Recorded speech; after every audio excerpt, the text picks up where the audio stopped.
Some folks will throw dirt at your soul just to see if it sticks. But child, don't you know, mud only clings if you stop moving. Keep walking, keep shining, and don't you dare let another soul disturb your peace. There is a sacred place within you, a tender, shining chamber that holds your peace, your joy, your purpose, and your light.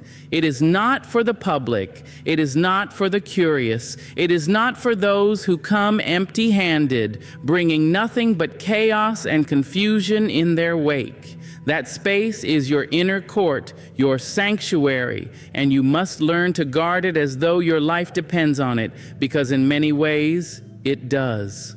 See, not every handshake is holy. Not every smile is sincere. Some people don't come to love you, they come to study you, to test your edges, to poke and prod until they find the soft spot that lets them inside your defenses.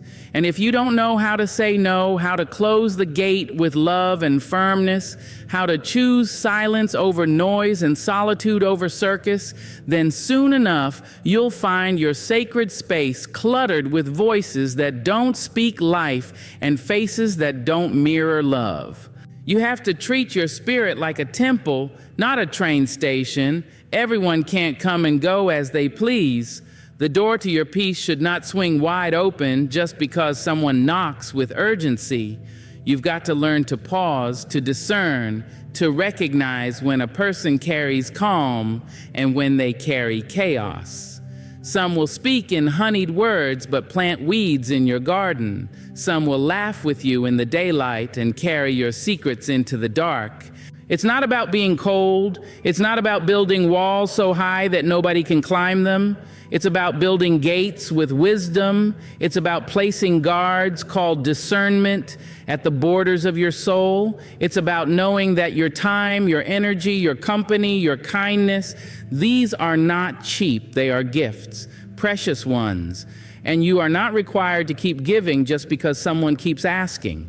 There are people who will take and take and take, not out of malice, but out of emptiness. People who don't know how to pour, only how to pull. If you are not careful, they will drain you dry while calling you selfish for needing rest. They will mistake your boundaries for bitterness and your silence for weakness, but you must remain unmoved. You must remain rooted in the truth that you are not a source for every thirsty soul. You are not a sponge for other people's wounds. You are not responsible for healing what did not break in your own hands. Protecting your inner court means having the courage to disappoint people in order to honor yourself. It means choosing quiet over clamor, choosing peace over popularity, choosing depth over shallow approval. You don't need a crowd to be validated. You need clarity. You need alignment. You need to be able to sit in your own presence and feel full, feel whole, feel still. Your spirit is your home. Keep it clean. Keep it sacred. Keep it surrounded by those who know how to speak with reverence and love, not entitlement and demand. Because once you give a person access to your spirit, you give them access to your rhythm, your breath, your balance. And if they are careless with it, you'll find yourself offbeat, off course, out of sync with your own soul. So learn to say no, not with guilt, but with grace. Learn to step away, not with resentment, but with reverence for your peace. Learn to love from a distance when closeness begins to cost you too much. Because protecting your inner court is not about fear, it's about wisdom. It's about knowing that your light is powerful, and anything that powerful must be guarded with intention and love. There will be moments in this life where someone's words will come like arrows, fast and fiery, pointed not always by truth, but by pain, by fear, by misunderstanding. There will be times when the look in their eyes is not love, but a reflection of their own battles, the kind of battles they haven't spoken aloud, but carry in clenched jaws and tired sighs. And in those moments, you will feel something stir inside of you, a fire, a resistance, an urge to match their energy, to throw back what was thrown at you. But that is the moment where you must decide not to react, but to rise, to respond not with venom, but with vision. See, a reaction is easy. It is the first language of the wounded. It rushes out before the heart can gather its peace. A reaction is what happens when we let someone else pull the strings of our emotions, like we are puppets instead of people with purpose. But understanding, that is sacred. That is strength. That is the mark of someone who has done the inner work, someone who has walked through their own fire and come out tempered, not torched. To respond with understanding does not mean you accept disrespect. It does not mean you make yourself small in the presence of insult. No, it means you are rooted enough to ask yourself, what is this person really saying?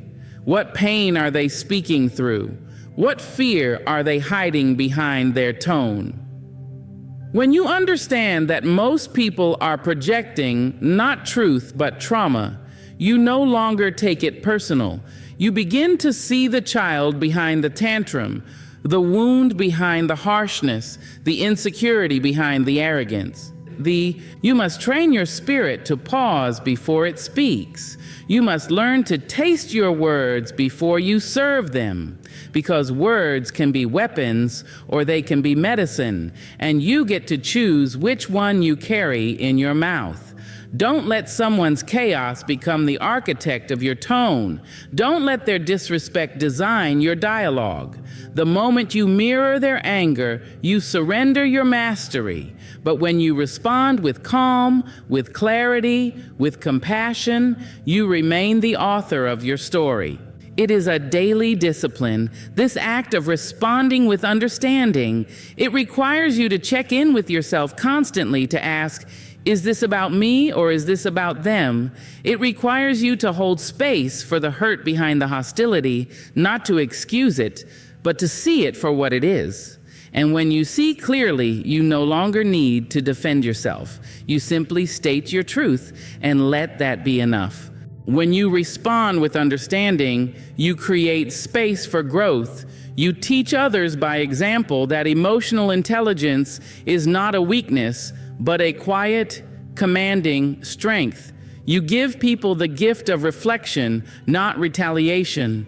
You become a mirror, not of their worst, but of what's possible when someone chooses presence over pride, stillness over storm, grace over grievance.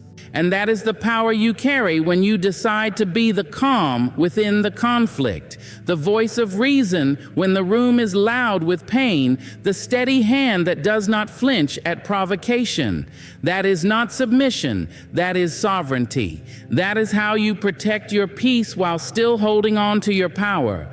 That is how you rise, not by stepping on others, but by lifting yourself out of the reach of their chaos through the quiet dignity of understanding over reaction. There is a hush between the feeling and the word, a sacred breath before the tongue moves, and in that breath lives all your power. That breath is not weakness, it is wisdom. The soul does not stutter when it is anchored in truth, and truth does not rush to prove itself. To speak before pausing is to pour water from a cloudy cup to let spill what is not yet settled.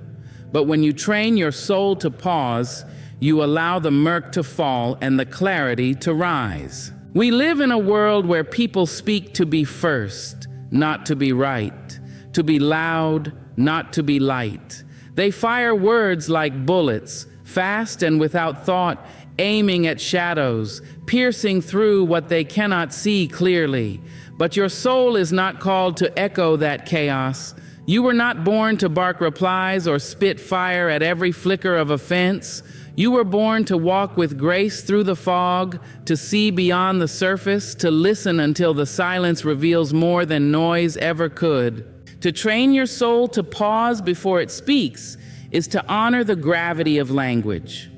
Words can cradle or cut. They can build a bridge or burn a home. Once they are released, they do not return the same. They echo, they echo, they echo. They are passed from lips to hearts, from one hurting spirit to another, and what you speak in one moment can shape the world of another. So you must pause, not to censor yourself, but to center yourself, to check your motive, your intention, your truth.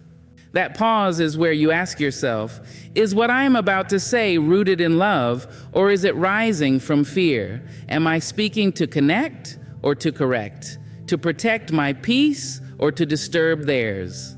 The soul does not speak to impress, it speaks to impact. And impact requires stillness. It requires the strength to hold your tongue until your heart has had time to breathe. It requires that you make room between your wound and your words so that you do not bleed on those who did not cut you. Silence is not surrender. It is the soil where wisdom grows. It is the space where your highest self has time to speak to you, to guide you away from the edge. And when you pause, you allow yourself to hear that guidance. You give your spirit permission to choose peace instead of pettiness, understanding instead of urgency, truth instead of triumph. Train your soul to pause, not just for others, but for yourself. Give yourself the gift of not regretting what left your lips too soon. Give yourself the strength to be deliberate, not defensive. Let the pause be your teacher, your protector, your path to deeper awareness. For it is in the quiet before the sound that the soul finds its voice. And when your soul speaks, after the pause, it does not tremble, it does not falter. It speaks with the full weight of grace, and grace never stumbles over pride. Peace is not a passing breeze that comes when the sun is shining and the birds are singing. It is not a mood that waits on conditions to be right, or people to be kind, or circumstances to be gentle. No, peace is a discipline. It is a decision. It is a daily practice you carry like prayer beads in your pocket, a silent hymn you hum in the middle of chaos, a soft cloak you wrap around your shoulders when the world storms against your door. The mistake we often make is waiting for peace to arrive, as though it were an honored guest who might show up when everything is tidy and perfect and in place. But peace is not a visitor. It is a tenant that lives inside the person who has chosen to keep their heart unshaken by the winds outside. Peace is not found in the absence of noise, but in your refusal to let the noise make a home inside of you.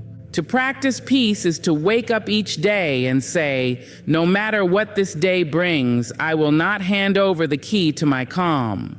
It means beginning each morning with intention, setting the tone before the world sets it for you. It means guarding your time, your thoughts, your energy like sacred land, knowing not everyone can walk there and not everything deserves a response. It means stepping back instead of lashing out, breathing deep instead of speaking quick, listening more than you defend, and learning that silence is not weakness, it is wisdom dressed in stillness. When you make peace your practice, you start to recognize how easily the world trades in emotional currency. People will try to buy your peace with drama, purchase your attention with provocation. But when you are rooted in your practice, you no longer sell yourself cheap.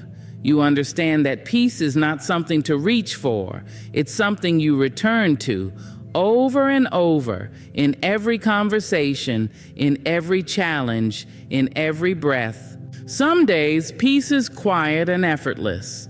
Other days, it is a fight not to fall into the chaos calling your name. But like any practice, the more you return to it, the stronger it becomes. The more you water it with patience and protect it with presence, the more it grows into your way of being. It becomes the music your footsteps walk to, the scent your spirit leaves behind.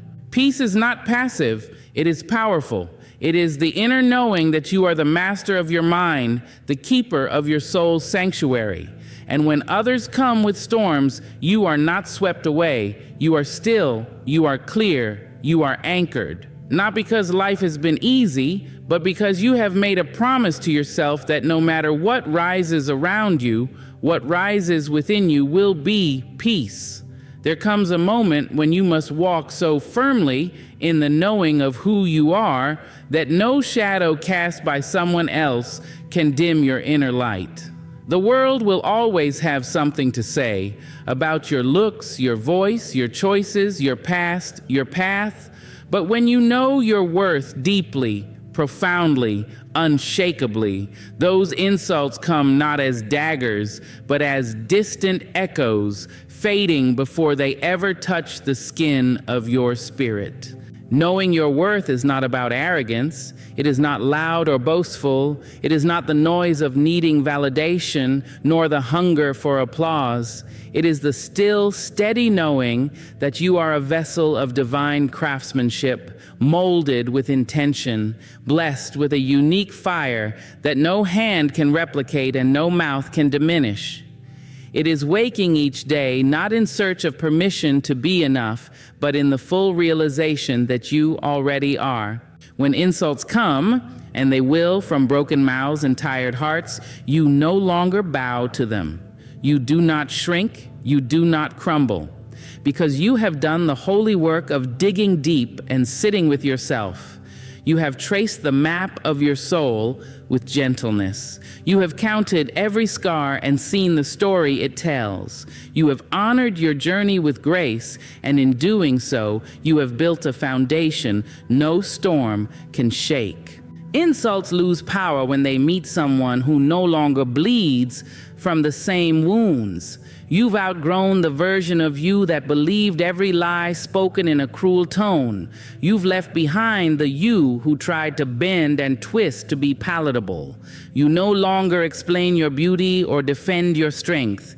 You know what you carry, and that is enough. The world may try to reduce you to labels, to throw words like stones, hoping they'll find a crack in your peace. But when your worth is rooted in something eternal, not trends, not praise, not approval, those stones hit a surface too solid to break. They clatter, they fall, and they echo back into the silence where they belong. And while others waste breath trying to define you, you use yours to speak life into your vision, your purpose, your becoming. You do not stop to argue with every voice that misunderstands you. You keep walking, grounded and whole, knowing that what they throw is beneath the level you live on. Because when you know your worth, truly and irrevocably, you no longer fear rejection. You understand that not everyone is meant to see you clearly, and that's not your burden to carry. Knowing your worth means you do not barter your soul for acceptance. You do not beg to be chosen. You do not settle for half love or partial truth. You sit at the table of your own fullness, and anyone who cannot honor your value is simply not meant to dine with you. You are not built for begging. You are not built for bending. You are built for rising, for standing, for becoming more of who you already are, worthy, whole, and untouchable by the winds of small minds and empty words. You were not placed on this earth to be a sponge for other people's chaos, to soak up every mood in the room, or to exhaust your light just to keep others warm in their darkness. You were born radiant, with energy like gold in your bones and sunlight in your soul. And that kind of power must be guarded with the reverence of royalty. You do not hand it out carelessly. You do not allow every presence to pull from it. You are the master of it, the keeper, the high priest or priestess of the temple that is your own spirit. Your energy is the fuel of your becoming. It's not just your mood or your aura, it's your intention, your vibration, your life force, and wherever it flows, it nourishes or depletes. Every conversation, every thought, every action is either a deposit or a withdrawal. And when you move through your days unaware of this sacred economy, you will find yourself drained, tired in your bones, bitter in your belly, angry without knowing why, because you spent your crown energy like spare change on people and places that did not know how to hold it with care.